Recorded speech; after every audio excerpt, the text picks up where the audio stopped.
هذا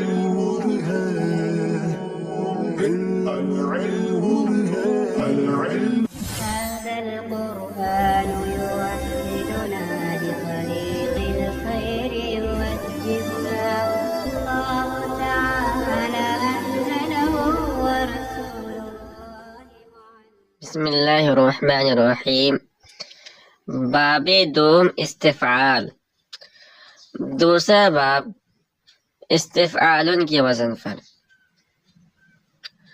علامت زیادت سین و تاس قبل فا، اس باب کی علامت یہ ہے کہ فا کلمے سے پہلے سین اور تا زائد ہوتے ہیں، کیوں الاستنصارو، جیسے کہ الاستنصارو طلب مدد کردن، مدد طلب کرنا۔ ثلاثی مزید فی با حمزہ وصل کے 7 ابواب میں سے یہ دوسرا باب ہے، باب استفعال۔ اور اس باب کی ایک علامت یہ ہے کہ فا کلمے سے پہلے سین اور تا کا اضافہ ہوتا ہے، اور اس کے معنی میں طلب کے معنی پائے جاتے ہیں، جیسے الاستنصارو کے معنی دیا ہے مدد طلب کرنا۔ آگے اس کی گردان دے رہے ہیں۔ تصریف ہو استنصر یستنصر استنصارا فهو مستنصر واستنصر یستنصر استنصارا فهو مستنصر الامر منه استنصر والنهي عنه لا تستنصر الظرف منه مستنصر۔ اس کا جو حمزہ ہوتا ہے وہ بھی حمزہ وصل ہوتا ہے، ملا کے پڑھیں گے تو گر جاتا ہے، جیسے وستنصر کے اندر ہے۔ یہ بات یہاں پوری ہوئی ہے۔ آگے کہہ رہے ہیں کہ استطاع یستطیعو کے اندر یہ بھی باب استفعال سے ہیں، اور ان کی جب باب استفعال سے ہیں تو ان کی علامت بھی یہ ہوگی کہ فا کلمہ سے پہلے سین اور تا کا اضافہ ہوگا۔ کہہ رہے ہیں لیکن اس میں جائز ہے کہ باب استفعال کی ایک علامت جو تا ہے اس کو حذف کر دیا جائے، تو اس کو استطاع بھی پڑھ سکتے ہیں اور استطاع بھی پڑھ سکتے ہیں، اور تا کے حذف کے ساتھ یہ قرآن مجید کے اندر بھی استعمال ہوا ہے۔ فائدہ در استطاع یستطیعو کے اندر جائز ہے کہ تا استفعال حذف کنن کہ باب استفعال کے تا کو حذف کر دیا جائے۔ کہنے فمستعوا وما لم تستع، یہ دونوں کلمات قرآن کریم کے اندر در قرآن مجید ازہمی باب اسی باب سے ہے، باب استفعال سے ہے، اور ان کے اندر جو تا استفعال ہے اس کو حذف کر دیا گیا ہے۔ یہ بات یہاں پوری ہوئی۔ باب سوم انفعال، تیسرا باب انفعال کے وزن پر۔ علامت زیادت نون است قبل فا، اس باب کی علامت یہ ہے کہ فا کلمے سے پہلے نون کا اضافہ ہوتا ہے۔ وہیں باب ہمیشہ لازم آیت، اور یہ باب ہمیشہ لازم ہوتا ہے، متعدی نہیں آتا ہے، لازم استعمال ہوتا ہے۔ چو الانفطارو شگافتہ شدن، جیسے الانفطارو اس کے معنی ہے پھٹا ہوا ہونا۔ تصریف ہو انفطر ینفطر انفطارا فهو منفطر الامر منه انفطر والنهي عنه لا تنفطر الظرف منه منفطر۔ قاعدہ، ہر لفظ کے فائے او نون باشد از باب انفعال نیابد۔ کہہ رہے ہیں کہ ہر وہ لفظ جس کا فا کلمہ نون ہو وہ باب انفعال سے نہیں آتا ہے، بلکہ اگر ادائے معنی انفعال منظور باشد، لیکن اگر اس کے اندر باب انفعال کے معنی پیدا کرنا مقصود ہو، آرا باب افتعال برن، تو اس کو باب افعال میں لے جاتے ہیں، باب افتعال میں لے جاتے ہیں۔ چو ان دگسا، جیسے کہ ان دگسا اس کے معنی ہیں سرنگو شدن، سرنگو ہوا وہ ایک آدمی۔ قاعدہ کا حاصل یہ ہے کہ ہر وہ فعل جس کا فا کلمہ نون ہو، فا کلمہ نون ہو یعنی فا کلمے کی جگہ نون ہو، اور اس فعل کے معنی لازم ادا کرنا مقصود ہو، تو اس کو باب انفعال کے بجائے باب افتعال میں لے جائیں گے، اور باب افتعال میں جانے کی وجہ سے اس کے لازم معنی پیدا ہو جائیں گے، لازم معنی جو مقصود تھا وہ ادا ہو جائے گا۔ مثال یہ ہے نقص، دیکھیے جیسے نقصہ ہے تو اس میں اس کا جو مادہ ہے نون، کاف اور سین ہے، اس کے یہ حروف اصلی ہیں۔ اس کے معنی جھکنے کے ہیں. اب اس کو یعنی لازم معنی اگر پیدا کرنا مقصود ہے تو اس کو باب انفعال سے باب انفعال میں نہیں لے جائیں گے، اس لیے کہ اس کا جو فا کلمہ ہے وہ نون ہے. تو اس کو باب انفعال میں لے جا کر ان نکاس نہیں پڑھیں گے، بلکہ اس کو باب افتعال میں لے جائیں گے اور انتکاس پڑھیں گے، اور اس کے معنی ہوں گے لازم معنی ہوں گے سر نگو ہوا وہ ایک مرد. باب چہارم چوتھا باب افعلال افعلال کے وزن پر. علامت تکرار لام است وبودن 4 حرف بعد حمزہ وصل در ماضی. اس باب کی علامت 2 علامتیں ذکر کر رہے ہیں. ایک تو ہے کہ اس باب میں لام کلمے کا تکرار ہوتا ہے، اور دوسری علامت یہ ہے کہ حمزہ وصل کے بعد ماضی میں 4 حروف ہوتے ہیں. تو یہ 2 علامتیں اس باب کی. مثال دے رہے ہیں جیسے الحمرارو. تو الحمرارو کے اندر دیکھیے آپ، پہلا تو ہے لام کلمہ، اس کا جب مادہ نکالیں گے تو ہا یہ فا کلمہ، میم یہ عین کلمہ، اور را یہ لام کلمہ. تو را یہ لام کلمہ ہے، لام کلمہ کی تکرار ہے اس میں.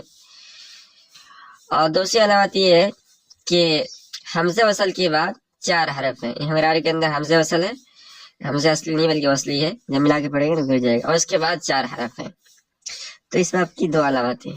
الحمرارو کے معنی آتے ہیں سرخ شدن، لال ہونا، سرخ ہونا، تصریف ہو. اس کی گردان دے رہے ہیں احمر یحمر احمرارا فهو محمر.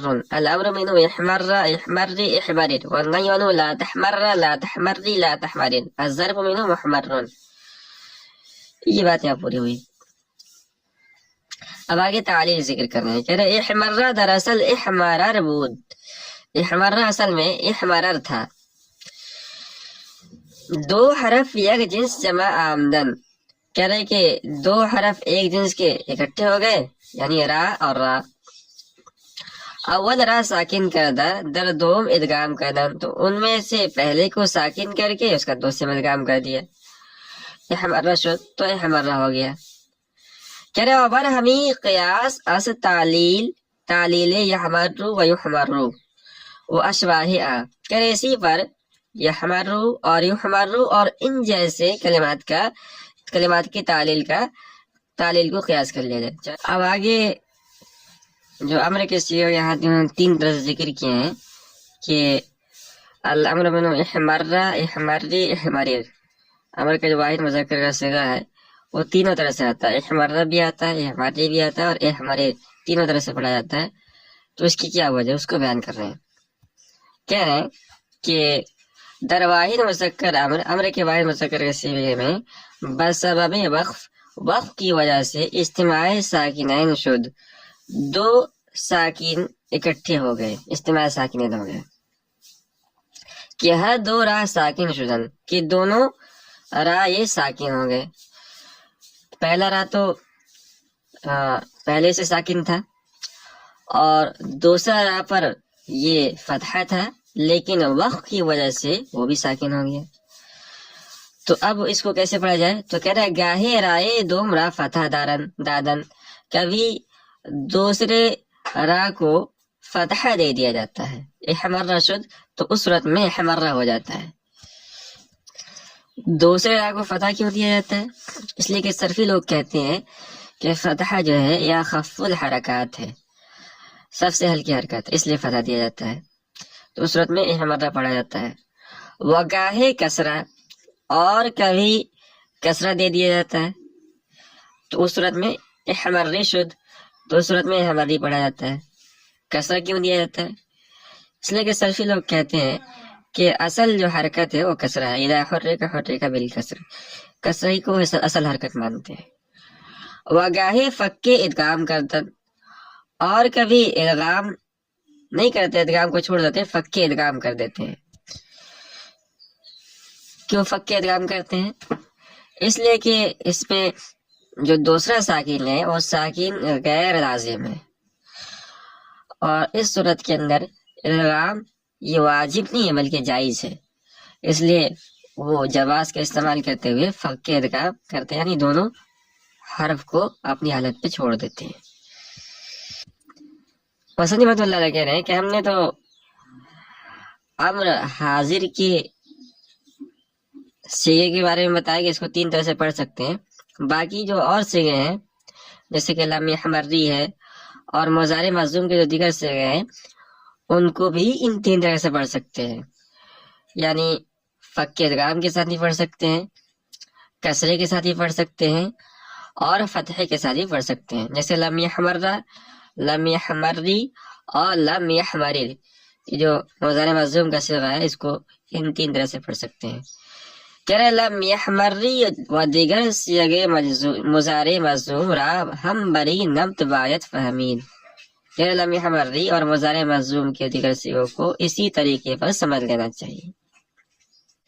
فائدہ، لام ای با ہمیشہ مشدد باشد، اس باب کا لام کلمہ ہمیشہ مشدد ہوتا ہے، مگر در ناقص، مگر ناقص کے اندر اس باب کا لام کلمہ مشدد نہیں ہوتا ہے۔ مثال لینا چوں ارعوا، جیسے کہ ارعوا کہ درا بحکام لفیف کاربن شمن، اس لیے کہ اس میں لفیف کے احکام جاری ہوں گے، کہ واو اول را سلامت دارن، اس طور پر کہ واو اول کو باقی رکھیں گے، ودر واو دوم تعلیلات حسب قواعد ناقص کنن، اور دوسرے واو کے اندر ناقص کے قواعد کے اعتبار سے تعلیلات کی جائیں گی۔ اس فائدے کے تحت مصنف نے چند باتیں بتائی ہیں، ان کو سمجھنے کی کوشش کرتے ہیں۔ پہلی بات یہ بتلائی ہے کہ باب افعال کا لام کلمہ یہ ہمیشہ مشدد ہوگا، لیکن اس کے اندر بھی استثناء ہے۔ باب افعال کا وہ صیغہ جو ناقص ہوگا یعنی لام کلمہ حرف علت ہوگا، وہ مشدد نہ ہوگا، جیسے ارعوا مثال لی مصنف نے، تو یہ مشدد نہیں ہے، اور اس کے اندر لفیف کے احکام جاری ہوں گے۔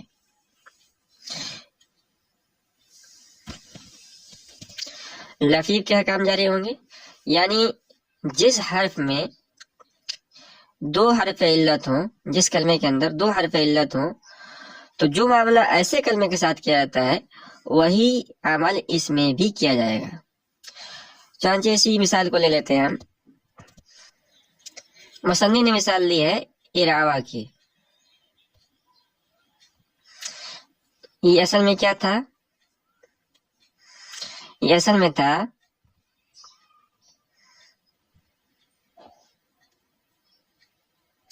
ارعوا۔ اب اس میں وہی قاعدہ جاری ہوگا، لفیف والا قاعدہ جاری ہوگا کہ اگر کسی کلمے کے اندر واو 5ویں حرف کی جگہ واقع ہو اور ضمہ و ساکن کے بعد واقع نہ ہو تو اس واو کو ہم یا سے بدل دیتے ہیں۔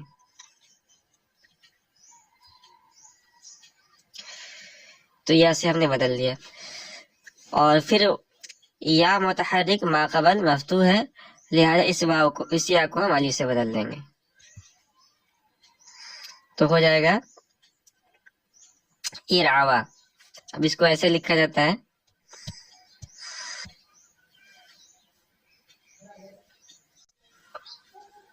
آخر میں مصنف رحمۃ اللہ علیہ نے بات کہی ہے کہ ہم نے جو تعلیل کی ہے ارعوا کے اندر، جو اصل میں ارعوا تھا، تو اس میں جو تعلیل ہوئی ہے وہ پہلے واو کے اندر نہیں ہوئی ہے، بلکہ تعلیل دوسرے واو کے اندر ہوئی۔